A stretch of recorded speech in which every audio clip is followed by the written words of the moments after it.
Dear colleagues, welcome to our dialogue.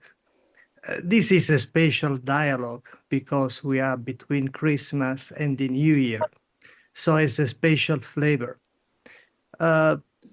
This dialogue, the main purposes of this dialogue are two. First, to celebrate the new year, which is coming, which is starting soon. I know it is a very difficult time, but by nature, I'm optimistic, and I hope that our leaders will find a meeting point based on the notion that what human beings have in common is much more important of what human beings do not have in common.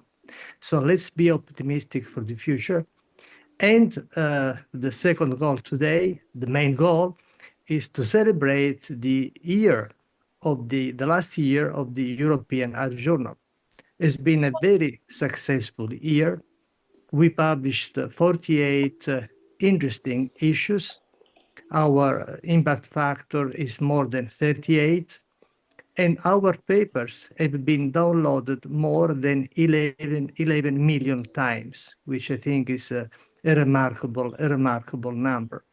A successful year thanks to the contribution of our editors, our reviewers, our authors, and of course, our readers. The intention today is to celebrate this very successful year, summarizing for you some of the most important papers we published in the last 12 months. And this mission will be accomplished with four remarkable editors of the European Art Journal. Lale Tokgozoglu from Ankara, deputy editor for dyslipidemias. Margarita Brida, originally from Croatia, now in London, for congenital heart disease. Cecilia Linde, executive editor for heart failure and president-elect of the European Society of Cardiology, and Susanna Price, deputy editor for acute cardiovascular care and vice president of the European Society of Cardiology. I'm really grateful to these four remarkable ladies because for their contribution to the success of the European Heart Journal. With their intelligence, wisdom, and dedication, their contribution to the success of the journal has been really remarkable, and really happy to share this last dialogue of 2024 with them. And what we will do today will be to ask each of them to summarize the 3-4 papers, important papers published in their main field of interest. And then we'll open a short discussion, questions and answers. Of course, our goal is to involve you in this discussion, in these questions and answers. We will cover these 4 topics. Let's start with prevention. Let's start with dyslipidemias in particular. As I told you, Lale is the deputy editor for dyslipidemias, an exciting field with incredible developments in the last few years. And Lale will mainly focus on the important papers we published in 2024 in this important field of cardiovascular medicine. Lale, please. Thank you very much, Filippo. Merry Christmas and Happy New Year to all. So this has been a really exciting year in the field of lipids, providing us new insight on biomarkers and lipid-lowering therapies. It was very difficult to choose from some excellent papers. What I will do is just focus on 3 concepts. Now, earlier and lower LDL is better is the norm today. But a paper published in the European Heart Journal supports a new concept, which is faster is better. This has also been suggested by some imaging trials. So the authors investigated the relationship between non-HDL cholesterol levels after myocardial infarction and risk of adverse outcomes. They evaluated 56,000 patients with myocardial infarction from the Sweetheart Registry with a follow-up of about 5 years. Non-HDL cholesterol was chosen as a simple aggregate measure of atherogenic lipids, and they measured it at admission 2 months and 1 year. Non-HDL target achievement of less than 2.2 millimole per liter and cardiovascular outcomes of MACE, death, and non-fatal MI were assessed. They found that patients who achieved an early and sustained non-HDL goal had the lowest risk of all outcomes. And the larger the decrease in non-HDL, the greater the absolute and relative benefits on endpoints. Their findings were consistent across age, sex, and comorbidities. They also performed a secondary analysis and showed that patients with the greatest reduction in non-HDL at 2 months, which was the earliest they measured, had the lowest rates for outcomes. They also showed that patients who use high-intensity statins or combination from the beginning also were more likely to achieve non-HDL goals. Of course, the study was observational in nature, so this is a limitation. And the data was collected from the follow-up visits and adherence obviously not known. But still, I think that this paper is important because these findings challenge the current stepwise approach for cholesterol lowering after myocardial infarction and confirm that getting to goal faster is better. Of course, safety, feasibility, and cost effectiveness needs to be studied, but I think this interesting new concept is opening us new pathways for exploration. And the new ACS guidelines, I think, are a step forward, recommending more intensive therapy from the very beginning. The second paper, the second topic I want to go into has to do with biomarkers because we're increasingly understanding the importance of the risk caused by Lp(a) and high-sensitivity CRP in atherosclerotic vascular disease. Now, we also know that a recent trial that showed that high-sensitivity CRP, LDL cholesterol, and Lp(a) levels at baseline predicted incident cardiovascular events in women during a 30-year follow-up, with each biomarker independently contributing to overall risk. So in the paper I want to discuss, the authors investigated whether systemic low-grade inflammation modulates the association between Lp(a) and coronary heart disease risk. It's a publication from the Biomarker for Cardiovascular Risk Assessment Across Europe Biomarker Project. The authors used data from 71,000 participants from 8 prospective European cohorts. Of these, about 66,000 participants had not had an event before and did not have established coronary heart disease, and the remaining 6,000 or so had established coronary heart disease, and the follow-up was 10 and 14 years respectively.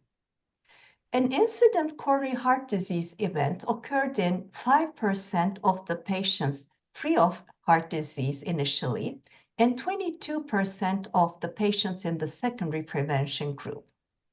They found that Lp(a) was significantly associated with incident coronary heart disease, regardless of high-sensitivity CRP, in the cohort without previous coronary heart disease. But interestingly, Lp(a) was related to recurrent events only in those with high-sensitivity CRP above 2 milligrams per liter in patients with coronary heart disease at baseline. This study had the limitations of being just a European cohort. The use of lipid-lowering therapies was slightly lower than standard of care, And the measurement of Lp(a) was in milligrams. We usually tend to believe that millimole is a better way of measurement. But this paper, I think, shows the interplay between Lp(a) and inflammation is more complex than what we think. It may change over a lifetime with the accumulation of risk factors and the presence of atherosclerotic vascular disease. And we still need to learn a lot more from the interaction of these risk factors. But I think these findings might guide adequate selection of high-risk patients for the forthcoming Lp(a) targeting compounds that we are expecting to come out next year and then further on. And the third paper, moving on, brings some hopes to patients with homozygous familial hypercholesterolemia. So this is the reason I selected this paper. We know that these patients get limited benefit from conventional lipid-lowering therapies. And evinacumab is a monoclonal antibody targeting angiopoietin-like 3, works in the absence of LDL receptors, and it's approved for the treatment of patients with homozygous familial hypercholesterolemia. The paper I want to discuss is the largest and longest follow-up safety and efficacy paper on evinacumab in patients with homozygous familial hypercholesterolemia. This is an open-label phase 3 trial from 12 countries. They assess patients above the age of 12, mostly adults, but they also had some adolescents, and half of the patients were female. These patients received monthly injections of 15 milligrams per kilogram evinacumab and were treated for a median duration of about 100 weeks, up to 4 years. The mean LDL reduction was 44%. It was more in those with higher levels in the beginning. So the reduction was higher in females and younger patients, going up to 55% reductions in some. Evinacumab also significantly decreased ApoB, non-HDL, triglycerides, and interestingly, Lp(a), although it was a decrease of about 10%. There were no major safety signals, and the most common adverse events were nasopharyngitis, headache, and flu-like symptoms. Overall, evinacumab was well tolerated, confirming the efficacy and safety over long term. So these are just 3 of the very good papers that we received this year. All 3, I think, are bringing forward new concepts that will open the path forward. And we look forward to what's coming up next in our field. Lale, thank you very much. 3 very interesting papers we have summarized for us, very, very stimulating. And now I would like to open the discussion, short questions and answers on these 3 important papers on dyslipidemias in general. I remind you that we are live streamed in X, and this dialogue will be then posted in X and YouTube. So for those who cannot join our dialogue today, they will find it in X and YouTube. But now questions for Lale. Any question? Waiting for questions from the audience, and I encourage you to write your question in the chat, and our speakers will be happy to address your questions. Lale, I start with a question which might be the title of a congress. Coming to the residual lipidic risk beyond LDL. What comes next? I see 2 main challenges. One is Lp(a), and we are learning that this is important in explaining residual lipidic risk beyond LDL cholesterol. Another target might be remnant cholesterol. What are your views in this regard?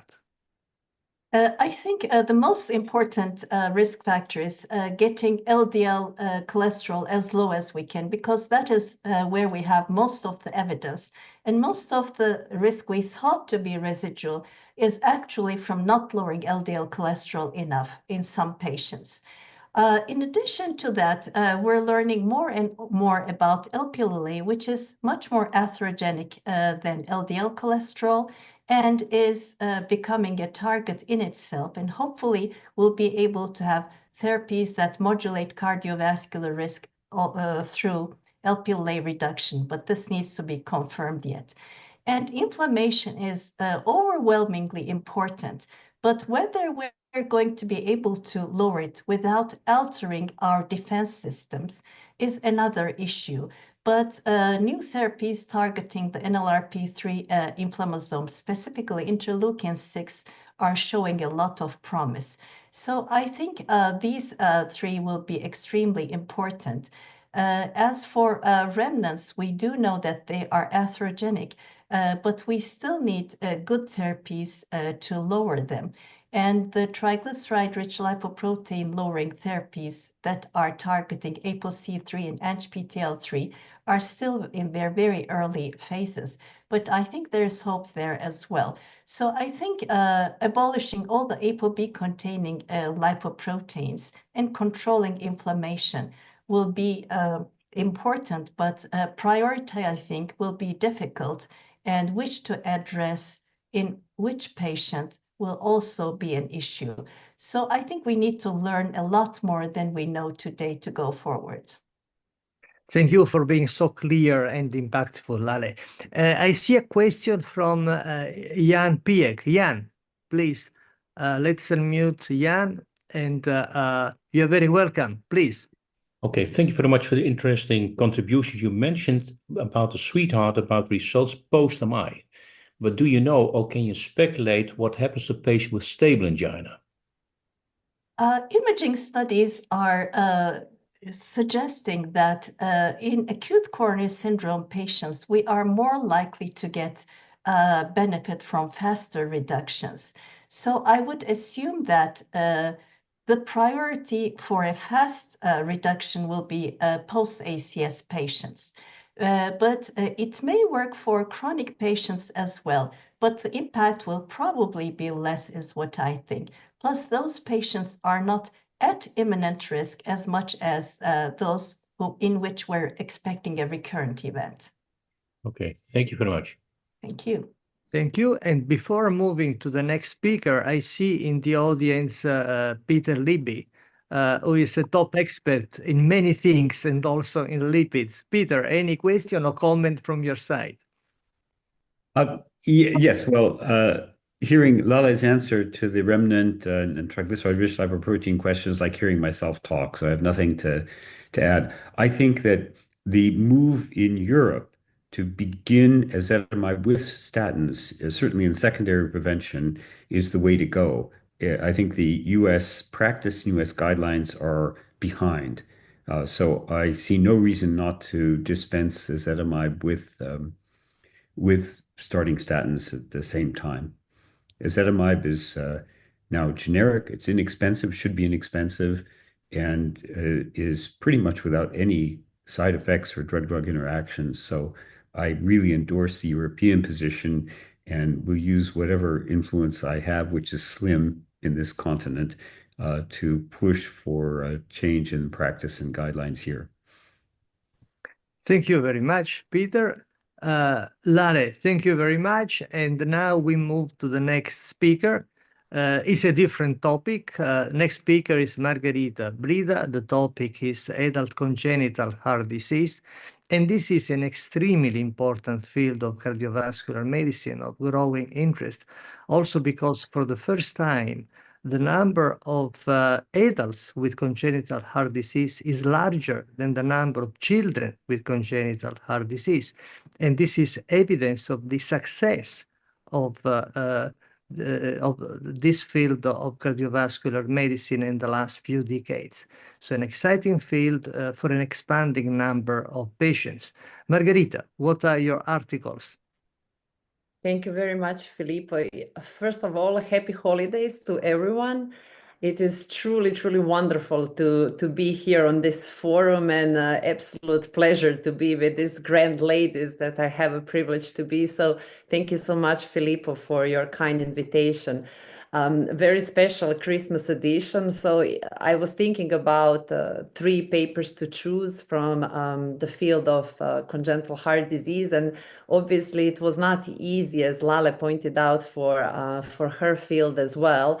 But I decided for 3 European Heart Journal contributions that I am hopeful will have impact on the clinical practice. And, truly, as you mentioned, because we are dealing with rapidly growing, but not only rapidly growing, but I would also say aging population of adults with congenital heart disease. And to continue on the Lale prevention, the first paper that I chose is entitled Acquired Cardiovascular Disease in Adults with Congenital Heart Disease. And it is a call to action for timely preventive measures. It was a clinical consensus statement that contributed European Society of Cardiology Working Group on Congenital Heart Disease in collaboration with European Association of Preventive Cardiology and also European Association of Percutaneous Cardiovascular Interventions. And I think, as you nicely pointed out, and thank you so much for your always support for this field, which really needs this, I would say, almost desperately. We are treating congenital heart disease today very well from the congenital point of view, I would say. However, we almost, and I would dare to use the word forget, that these patients can also have and do have increased risk of premature atherosclerotic cardiovascular disease. And this is for multiple reasons. And in these patients, we have increased morbidity and increased mortality following cardiovascular event in comparison with general population of similar age. And what is very interesting to point out that 2021 ESC cardiovascular prevention guidelines, they do not address this specific population. So in this consensus clinical paper, the authors suggest appropriate screening strategies and also therapeutic goals, especially for this very specific patients with adult congenital heart disease. So I would definitely invite general cardiologists and cardiologists who are very much involved in congenital heart disease to also read this paper on acquired cardiovascular disease in this population. So that was my first paper that I chosen. The second paper is entitled Three-Dimensional Cardiac Magnetic Resonance Allows the Identification of Slow Conductive Anatomical Isthmuses in Tetralogy of Fallot patients. So very fancy title, but I will try to explain it in a very simple terms. As we all know, Tetralogy of Fallot is the most common cyanotic heart defect, and today operative repair is highly successful, and we do expect long-term survival of patients born with Tetralogy of Fallot. We also know that the most frequent long-term issues that we see in our adult patients is pulmonary valve regurgitation. It is consequence right ventricle remodeling and also ventricular arrhythmias. So today there is increasing interest in performing EP study to assess for potential latent ventricular arrhythmia substrate. This is before we put the pulmonary valve in place, because we know that putting pulmonary valve percutaneously or surgically can preclude access to the myocardium of the RVOT that is necessary for us if we want to do catheter ablation. So we tend to do this before we put the valve in place. So this specific paper that was published this year in European Heart Journal proposes non-invasive identification of slow conductive anatomical isthmus in Tetralogy of Fallot patient. So in simple terms, to say that we can now, with 3D CMR, identify abnormal myocardium that is responsible for the majority of ventricular arrhythmias in Tetralogy of Fallot. And in this paper, they have accomplished this with 3D CMR, and they have made a direct comparison with electroanatomical mapping data. And also on top of that, the authors provided validation cohort of patients to validate their work. And in fact, they showed that identification of normal versus this slow conductive anatomical isthmus that is responsible for ventricular arrhythmia can be achieved with 3D CMR with high sensitivity and specificity. So I thought that was really a groundbreaking achievement from the group of Netherlands and group of France that was led by Dr. Kimura and Dr. Katja Zeppenfeld.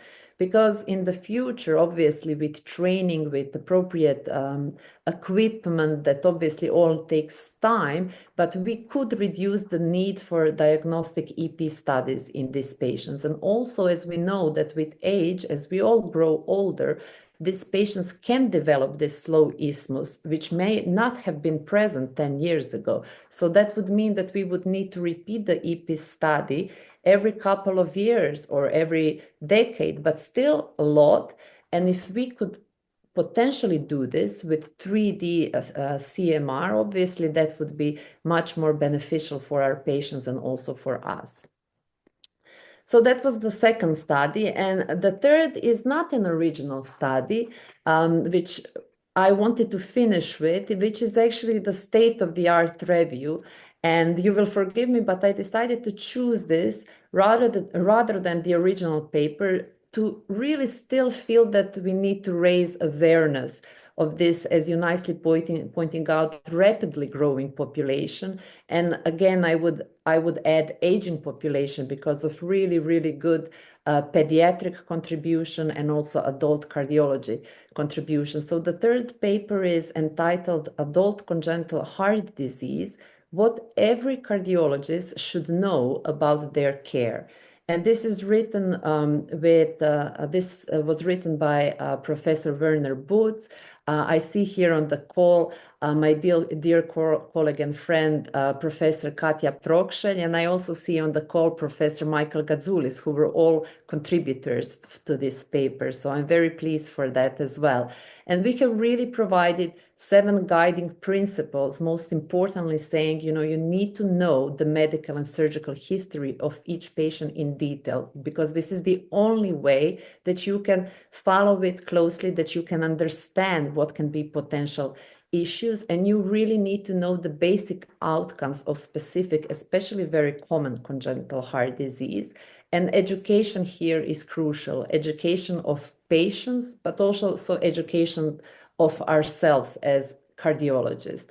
And obviously, last but not least, whenever in any difficulties, we should ask for tertiary center for expert advice for congenital heart disease. So this was very short, I hope, from my side, which will hopefully leave us some room for questions. Thank you. Thank you, Margarita. Again, very clear and very impactful. And I think we can be really proud of these important papers in your field of interest we published in the European Heart Journal. Again, this presentation is open for question. As usual, we have a very global audience from the 5 continents. Recently, I've been informed that our papers are downloaded, some of our papers are downloaded even in the Antarctic, which I think is another remarkable observation. So the European Heart Journal is really everywhere. Questions for Margarita? Brilliant presentation, 3 important papers.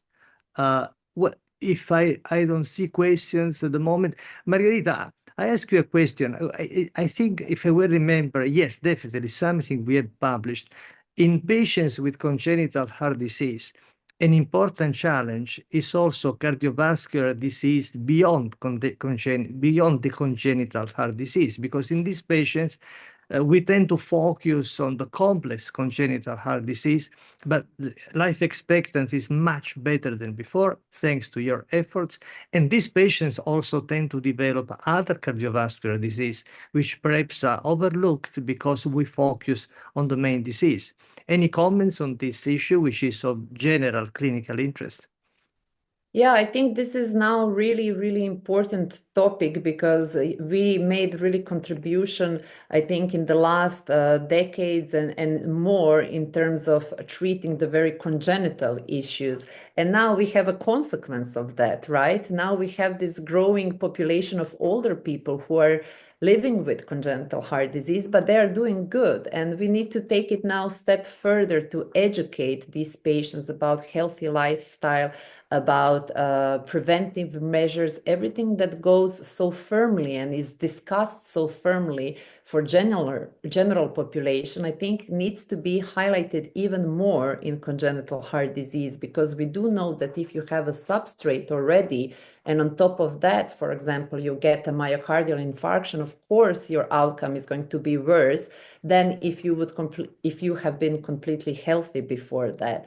And I'm really happy that Professor Gatzoulis is with us here, because, you know, he is in congenital heart disease, one of the prime people who is always highlighting importance of these preventive measures and educating patients of a healthy lifestyle and very simple general preventive measures. But also we know from some studies that in comparison with general population, for example, very interesting, congenital patients do not get lipid lowering therapy, for example, going to the LALA before, as often when indicated per guidelines as, for example, general population. Probably here is a complex situation where there is still influence from pediatric, where these patients are in general younger than the ones with the general population who develop hypercholesterolemia, for example. And then there is a little bit of, I would say, difficulties between cardiologists to start the medication and also from the patient to accept to take the medication, while in fact they need it much more than general population. Just put as example patients with coarctation of the aorta, which even after the repair, we know they can have arterial hypertension that persists, and they can have really in early stages, in their 40s already, atherosclerotic disease developing. And here it's really, really important prevention. Thank you, Margarita. Very important topics. Well, the Netherlands are very active today. Jan, please, can you ask your question? Yeah, thank you very much. You mentioned a little bit about in congenital heart disease, the premature development of cardiovascular disease. So my question to you is, how should you monitor these patients? Would you advise to have a CT scan from your coronaries at a certain age, when they become 40 years old or whatever? Yeah, that is a very good question. Well, I guess, you know, there is multifactorial reasons why these patients could develop premature cardiovascular disease. And one of the reasons is inflammation due to repeated, sometimes operations, interventions. It can be anatomically different coronary arteries. In transposition of the great arteries after arterial switch repair, you need to reposition coronary arteries, so it can be kinking.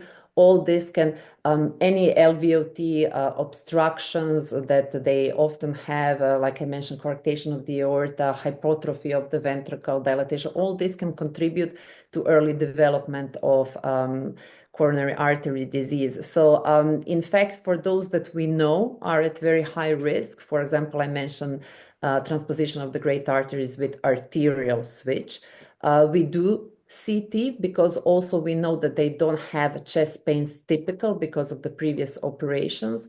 In other ones that are not at high risk, so this is why it's also important to understand which patients with congenital are at higher risk, which ones are, let's say, in the similar risk as the general population.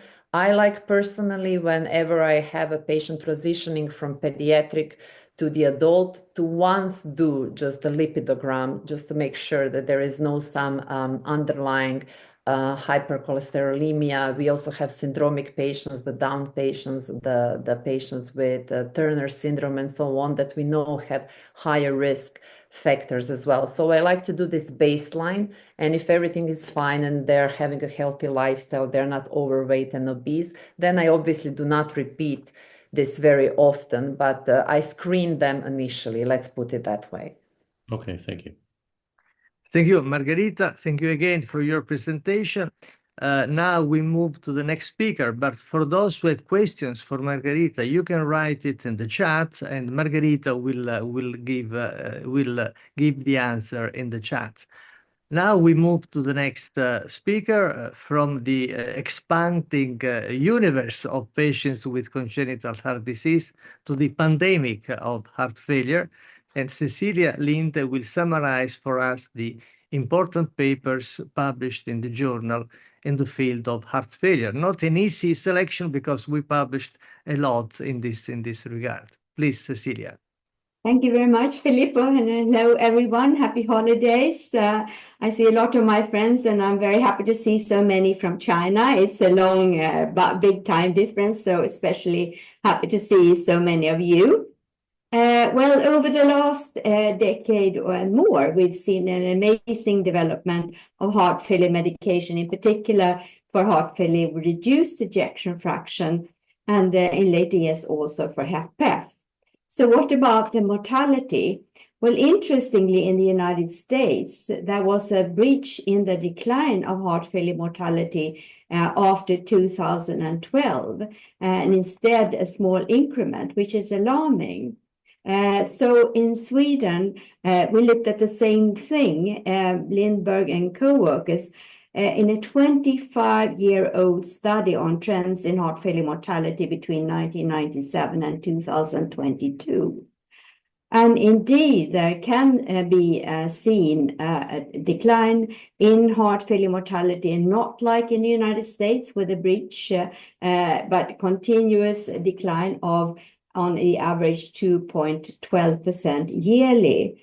But using the National Patient Registry source, we can still see that there is a high mortality, 1-year mortality after incident heart failure, 25%, 3-year mortality, 46%, and 5-year mortality, 58%. So this, of course, is a mixture of different heart failure types, but it just says there's a lot that remains to be done. Looking into heart failure types, the decline in heart failure mortality was less in HFpEF than in HFrEF, and also less in the elderly. And women in this study had mortality rate than men.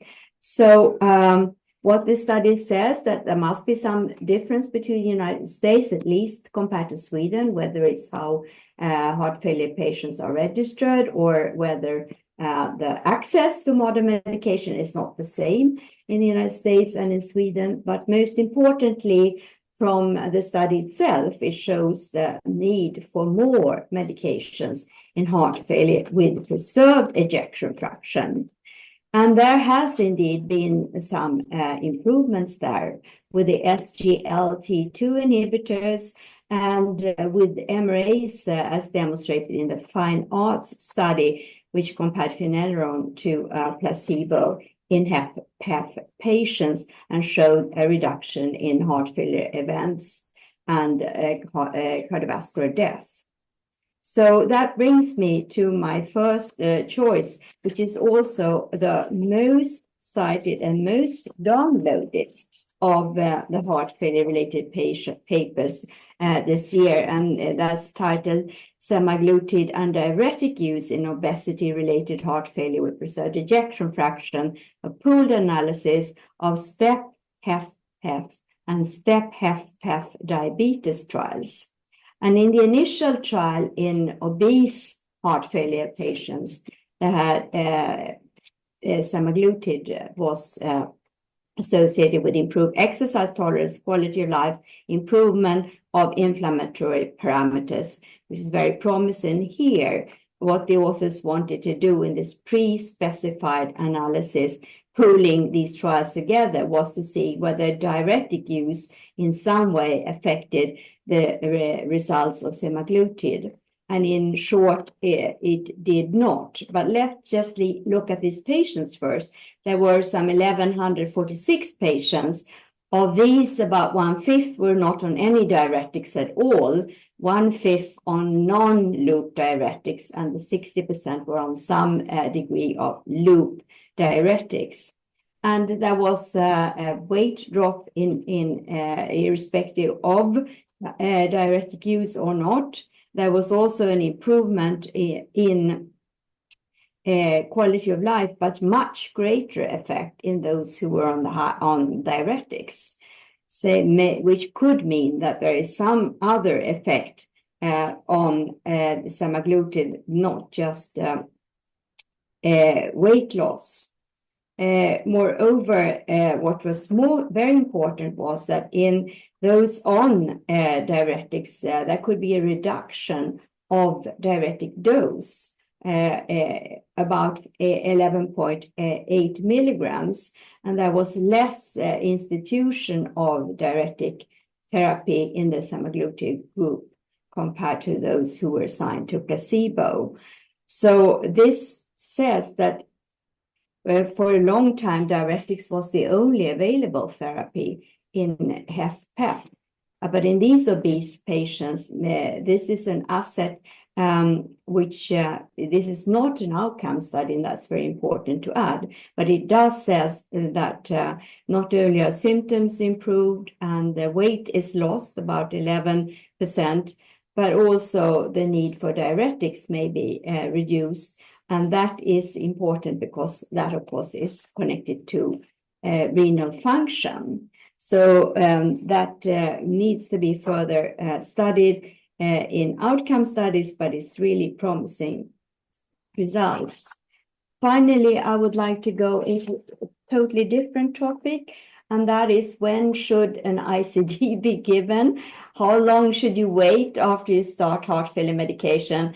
And that, of course, very difficult question to answer. But the heart failure opt investigators by Christian Feldman and co-workers tried.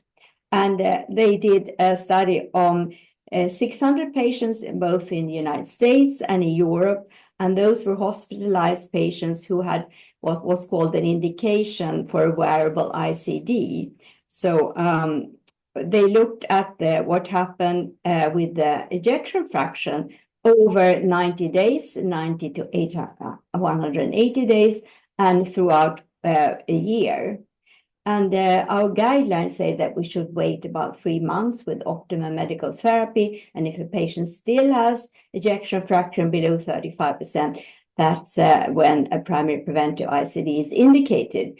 But this study shows that you maybe should wait longer, because there was an improvement of ejection fraction from initially on the average 24% in these hospitalized patients from the beginning to 46% had improved to ejection fraction be above the indication for an ICD, above 35% after 90 days, and 66% after 180 days.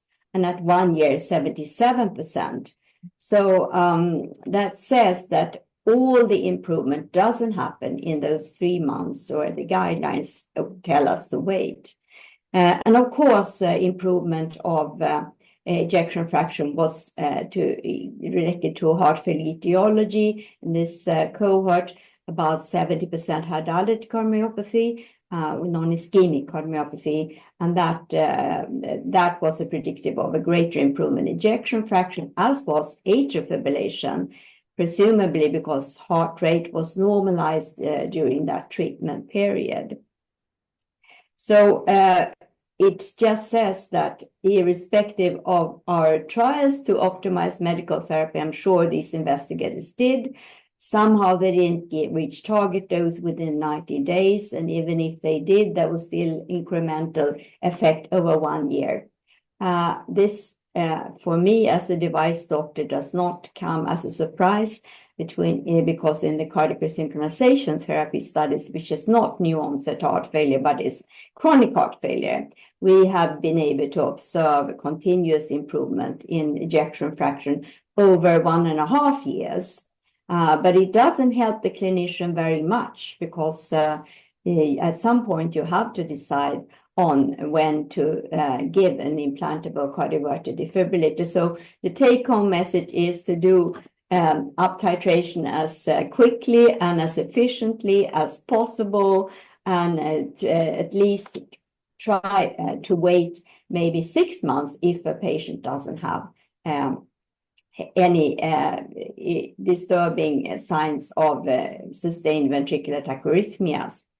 So this is not a crystal clear reply, I'm aware of that, but it just says that in spite of all our efforts, we can do better in optimization of heart failure medication and perhaps avoid unnecessary ICD. So good hope for HFpEF with the MRAs, SGLT2 inhibitors, and potentially in obese patients also GLP receptor agonists. And we need this perhaps can reach the mortality in HFpEF, which we still need to fight, especially in relation to HFrEF. But I think that the overall take-home message is still residual, rather substantial mortality in heart failure, irrespective of ejection fraction, and still room for new innovations. Thank you. Thank you, Cecilia.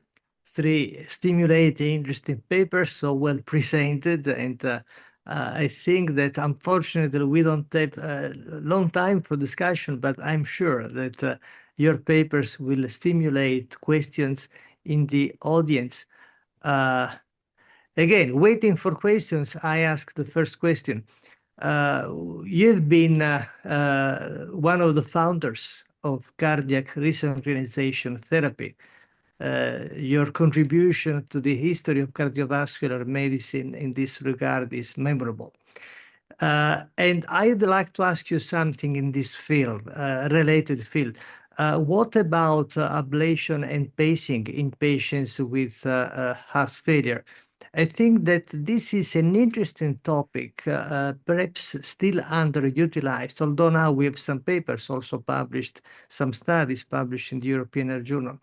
What are your feelings about is ablation and pacing in patients with AF and heart failure something which will enter the clinical arena? Well, if in the general heart failure patients with atrial fibrillation, early atrial fibrillation ablation is probably related to better outcome.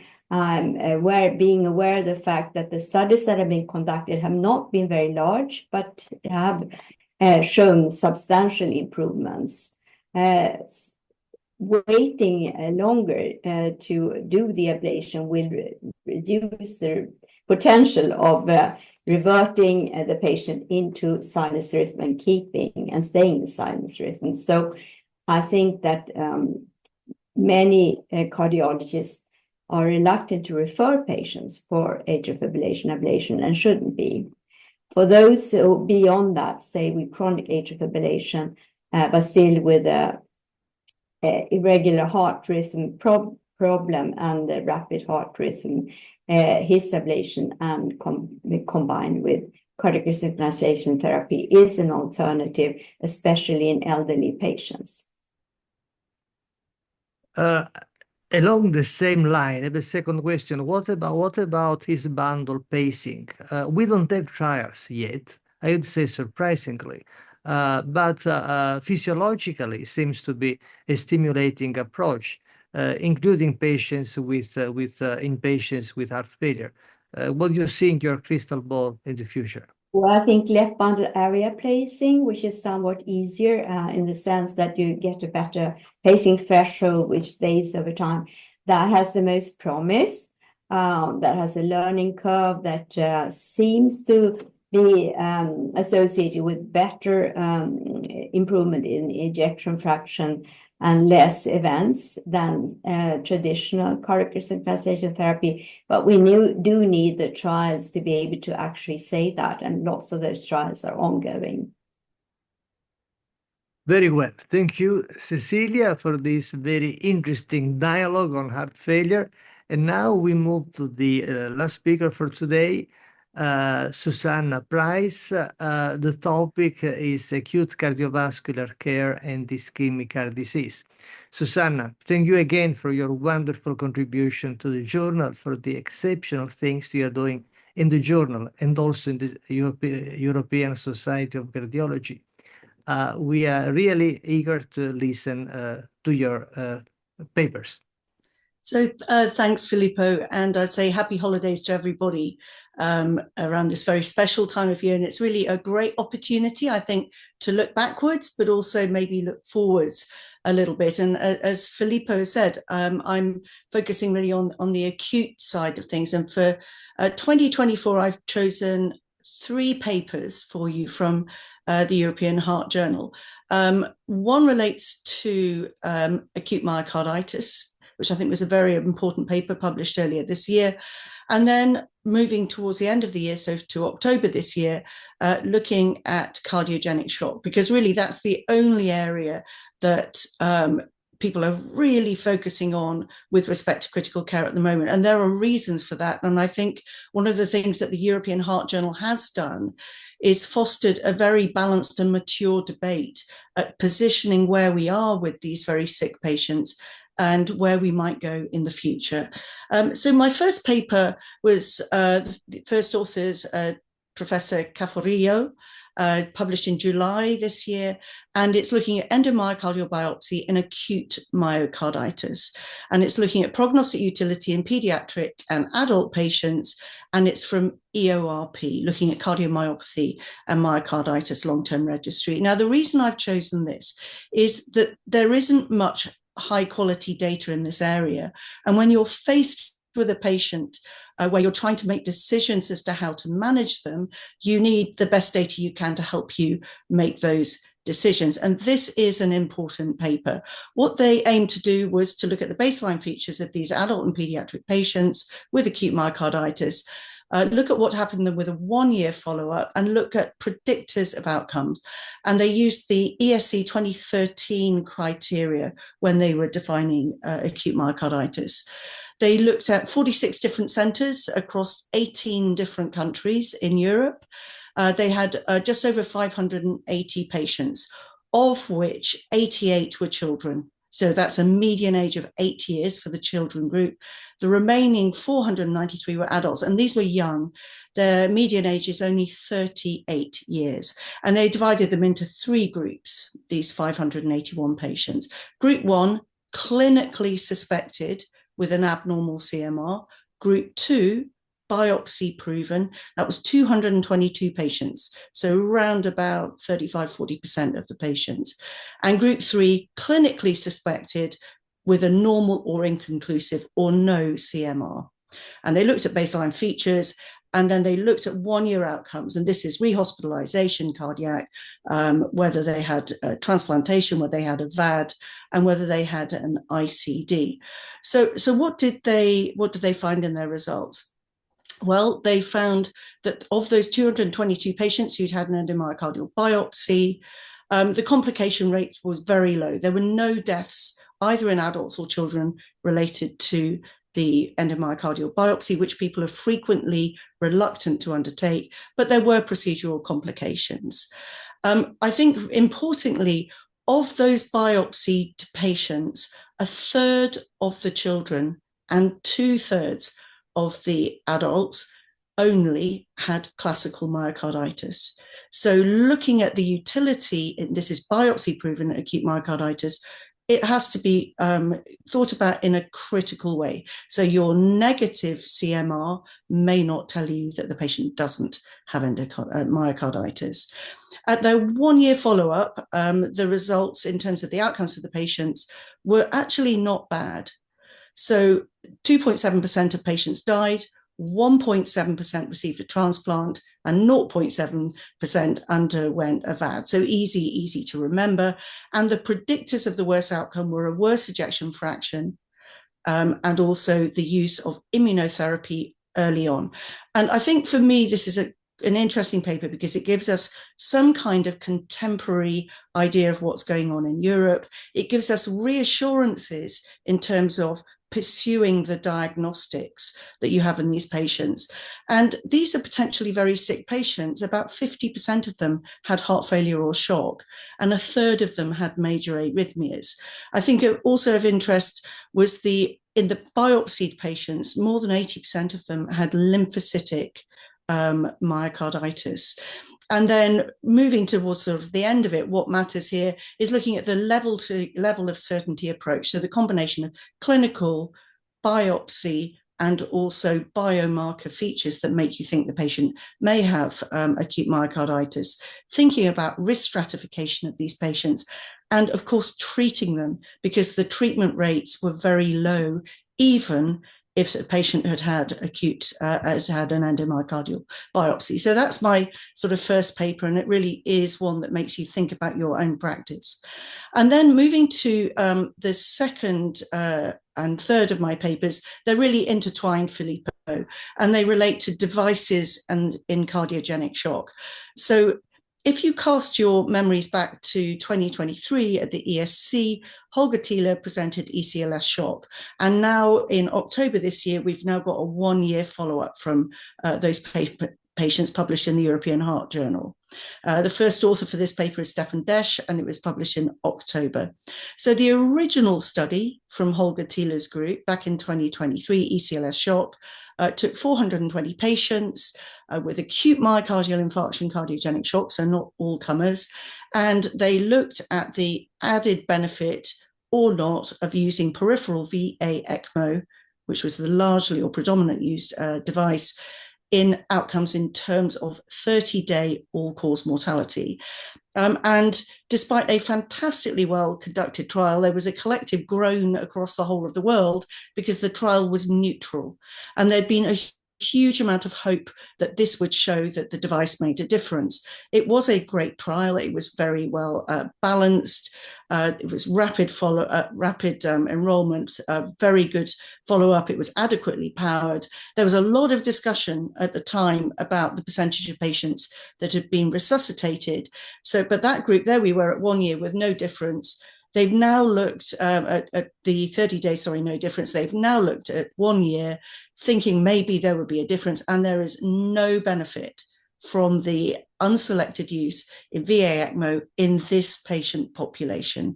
And they looked at a number of subgroups. So they looked at stratifying according to the lactate, whether they had CPR, what type of acute MI they'd got, whether they had diabetes, the age, the sex. No difference at all. And a very thoughtful commentary, I think, from Uwe Zeimer at the end of the paper, thinking about why this was a neutral trial and why there may be benefit perhaps in other devices. So in the last 12 months, we've had a trial published on another device, which is the microaxial flow pump, again in patients with acute myocardial infarction. And this is the danger shock study that we've been waiting for 10 years. This enrolled 355 patients, I think, were randomized. They screened over 1,200 patients. So this is a very, very selected patient population. They were quite sick, these patients. They had a low ejection fraction of 25%. They were randomized very rapidly to conventional treatment with or without the use of this microaxial flow pump.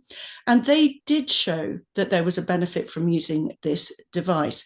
Now, there was a lot of discussion about this, and I think one of the best commentaries I've read on it is from Enzo Luzebrick, again in October 2024 European Heart Journal, where he really takes apart the trial and makes us begin to think about why the differences in the trials that we're seeing, what might the future look like, makes us think about the endpoints that we're looking at. Is it 30 days? Is it 180 days? What actually matters to the patients? Makes us think about the complexity of the critical care management of these patients, and really makes us think about the complication rates, because they were extraordinarily high in every device trial that we've got.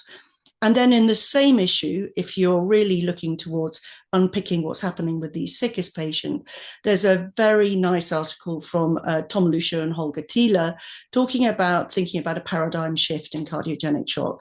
So historically, in acute myocardial infarction, cardiogenic shock, there was a feeling that opening the artery was everything. Then there was a feeling that using devices would solve the problem. But the question is, should we think differently about cardiogenic shock, a little bit about the pro-inflammatory state, and maybe the 1, 2, and 3 hit state that you have? So 1, from the initial insult; 2nd, the pro-inflammatory state of developing cardiogenic shock, and then adding in a device and an extracorporeal circuit on top of that. And this very, very nice and very thought-provoking discussion in the European Heart Journal Also minds me to, again, when I'm thinking of the future and whether we're going to go down immunomodulation for cardiogenic shock, also to look to the past, because 40 years ago in critical care, when we started looking at myocardial dysfunction and sepsis, there was a huge enthusiasm for blocking nitric oxide synthase, either selective or non-selective, and it did not benefit the patients that we brought together in those trials. So again, going back to individualization, what is the disease, the host response to the disease, and the response to the intervention, and can we select these patients better going forward? So those are my sort of three top-hitting papers from the European Heart Journal. Myocarditis, when to biopsy and what to do with the data. What about VA ECMO and cardiogenic shock? Was there a last hurrah from that? No, sadly not. And then a very, very intelligent debate about where are we going to go in future with cardiogenic shock. Thank you, Susanna, for summarizing so brilliantly this important topic in cardiovascular medicine. An area where, as you have underlined, the progress has been so far limited, also because it's a complex disease, it's an end-stage disease, so we have a huge enemy in front of us to fight. But I'm sure that with our optimism and intelligence, we will make step forward in the future. Questions for this brilliant presentation from Susanna? If not, Susanna, along the line of your reasoning, we had this recent paper from Tom Lucier on DPP3, which has been proposed as a biomarker and seems to work well, but might be also a therapeutic target. I remind our colleagues that DPP3 interferes with angiotensin II catabolism, and its blockade might be beneficial. Again, what do you see in your crystal ball? So, Filippo, I think it's a very, very interesting potential therapeutic target, but I'm nervous. I think I'm nervous because I'm not sure we really understand cardiogenic shock well enough. And the key question for me is that personalization and individualization of an intervention, because we don't know whether having an elevated circulating DPP3 is beneficial or whether it's an appropriate adaptive response, or actually it then becomes a driver of the disease. And I think the thing with the paper in the ACS patients that showed that an elevated circulating DPP3 that stayed up conferred a 13 times increase mortality in these ACS patients. So they were more likely to get cardiogenic shock if it went up, but if it stayed up, they were much more likely to die. So being able to identify those patients and see whether intervening in those patients, so not all of the patients, might be beneficial, I think is interesting. And I'm hopeful, but I'm slightly nervous because again and again in critically ill patients, when we block things, they generally don't tend to do so well. And we're doing more, less is more when it comes to critical care. So we'll see. But of all of the potential interventions that are coming in terms of pro-inflammation, I think it's one of the most promising. Thank you for your wise words. As I told you at the beginning, when I came to the four of you, not only a remarkable, incredible intelligence, but also your wisdom is something which is really inspiring. I have a very last practical question for you. We had some recent studies in the last 1-2 years about diuretic therapy. In addition to furosemide, there are 3 options: acetazolamide, thiazide, or gliflozin. Again, what in clinical practice, what do you suggest? Personalization again, or you have a favorite baby among the 3? So I think, Filippo, that when we're looking at the really sick patients, so I'd look to Cecilia for the less really critically ill patients, it's quite interesting. There are 2 schools of thought. There's one group of researchers and clinicians that are very, very aggressive with their heart failure therapy early on in the patient's course. And there are others who say, I think we should have a stepwise, cautious introduction when these patients are so sick for fear of destabilization. I think, again, that the one size fits all doesn't work when these patients are really sick. But I would also look to our trialists who have designed and implemented some fantastic therapies much earlier than we would have gone previously and historically. So we've been very cautious in our longer term heart failure introduction of these disease modifying agents. But to my younger colleagues, I remind them that what you're doing may be very acutely, particularly if the patient is at risk of developing cardiogenic shock or is just emerging from cardiogenic shock, is trying to implement a long-term disease-modifying agent when you've not got out of the acute critical illness. So you don't get necessarily the benefit that acutely. However, having said that, we do have groups across Europe who are very aggressive in introducing their heart failure therapy drugs and are introducing the full complement even when the patient may be still on acute mechanical circulatory support. Thank you very much, Susanna. Let's close on this very interesting observations. And we are at the end of this very, very interesting hour with 4 distinguished speakers. We have reviewed the important papers published in the European Heart Journal in the last year in these 4 topics. I'm sure it's been stimulating for all of us. Before closing, a last remark from the four of you.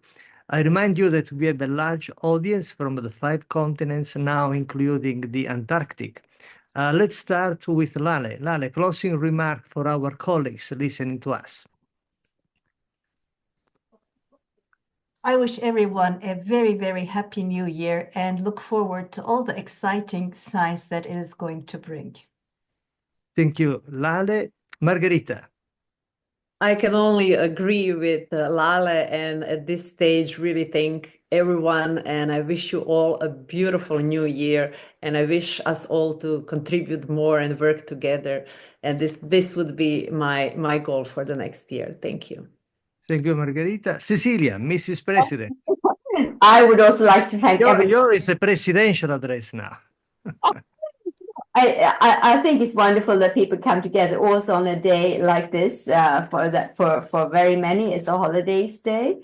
I look forward enormously to 2025, and not in the least because we are working very much on advocacy in European Society of Cardiology, where Susanna is heading the Committee of Advocacy, and we are getting some breakthrough in the European Commission, which is fantastic. So that's my good outlook for next year.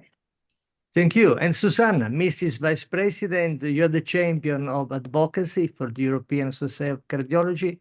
Your last remark. So first of all, I wish everybody a very peaceful and prosperous new year. And then I'd say 2025 could be pretty exciting. You know, cardiovascular disease is right on the map now at a political level. And I think the opportunities to change things up for our patients is absolutely unprecedented. So exciting times ahead. Happy New Year, everybody.